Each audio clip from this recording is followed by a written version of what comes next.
How to create image in DALL-E 3 2025.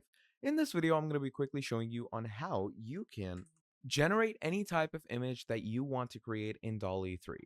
So to do this, first of all, what you're going to need to do is you're going to make sure to be on ChatGPT because the main DALL-E servers have been put down and DALL-E has totally converted to ChatGPT.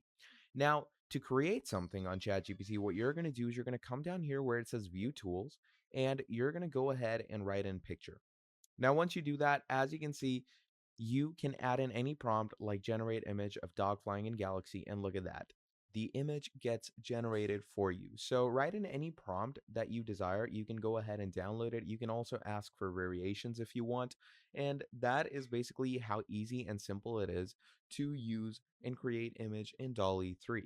So thank you for watching this video all the way till the end, and I'll be seeing all of you in the very next video. Have a great day. Goodbye.